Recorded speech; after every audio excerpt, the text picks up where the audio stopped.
Hello guys! Kumusta po kayong lahat? For today's vlog, ako ay naglilinis ngayon sa bakuran. Dito ako pumesto sa bintana para maganda yung ilaw, maputi akong tignan. Charot. Diba? Andito ako sa may bintana. Yan, tambay. Bakit lang ako saglit kasi nauhaw ako. Wala, hindi ako nagdala ng tubig sa baba. So, ngayon ay Friday. Bilis ng araw guys, ano. So, Friday na ulit. Natapos na naman yung isang linggo ng pagtitiis. Laban lang. Plus 3 lang yung weather ngayon guys. So, hindi siya malamig. Sakto lang. Sabi ko, inom lang ako ng kape. Ay, inom lang ng tubig. Pero, nagutom kumain. Gamit ako ng gloves. So, sige guys, maglilinis muna ako, no?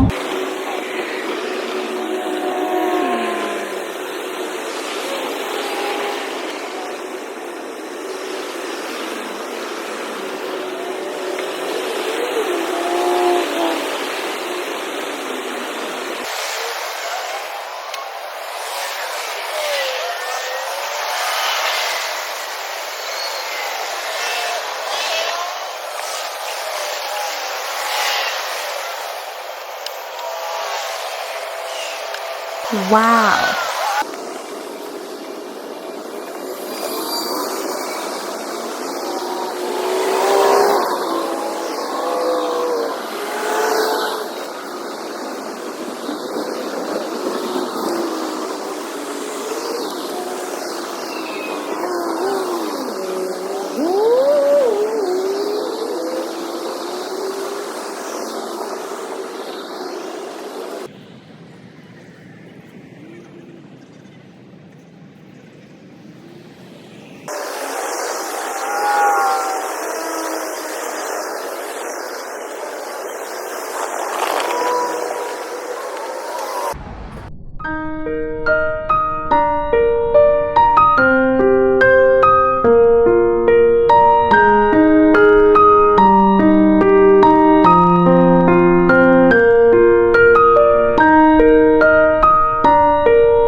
So, yan guys. Tapos na ako maglinis.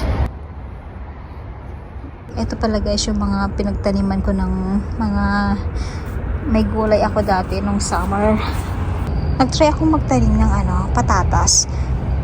Meron din naman may tumubo guys sa sibuyas, patatas, and then kamatis. Pasok na ako sa loob guys. Ayun guys. Tapos na ako maglinis sa labas. Andito na naman ako sa bintana. Kung nakita nyo yung kanina dumaan si kuya, dito lang yung kapitbahay namin. Dati kasi binigyan niya ako ng malaking kalaba. No. Malaking kamatis na kasing laki ng mga kalabasa, guys. So, tinatanong niya kanina kung masarap ba. Sabi ko matabang. I don't sugarcoat. Medyo matabang talaga kasi siguro kasi masyadong malalaki, parang kasing laki ng mga kalabasa. Kaya sabi ko, kuluto ko sa egg, parang ginisang egg. Ayun, masarap siya. At saka ang laki. Yung tinapon ko naman dun sa gilid na mga dahon, kasi dun sa area na yun, medyo mababa yung lupa doon. Kaya dati ko na rin namang ginagawa yun. Tinatambak ko doon yung mga, pag ganitong winter na, doon ko tinatambak sa area na yun yung mga ibang dahon para, alam nyo, para tumaas, mag-decompose. Tama ba? Decompose nga ba? Pasensya na kayo, guys. Nung nag-aral kami ng science, hindi ako nakikinig. And, yun.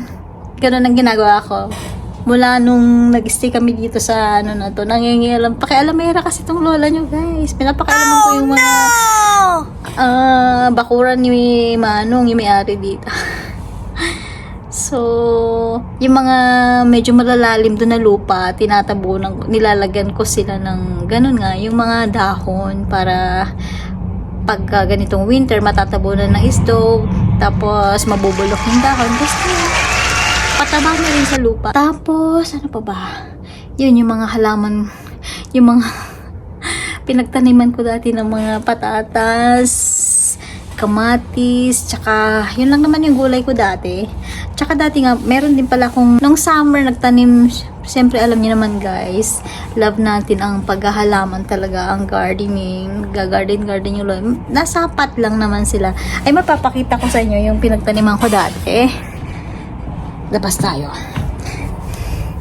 Itong suot ko, kay Kuya Yuri ito eh. Minsan niya lang sinuot ng New Year.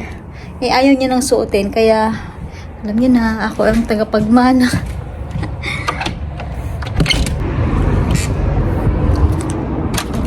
Ayan yung mga strawberry yan na nabulok na. Kasi malamig na nga yan. Tinabi ko lang yung mga pinagtaniman ko dati, guys. So, ayun guys, nung summer, every summer naman nagtatanim talaga ako, pero yung mga mumurahin lang. Alam niyo naman, low budget. Try ko na lang i-add dito sa video, guys.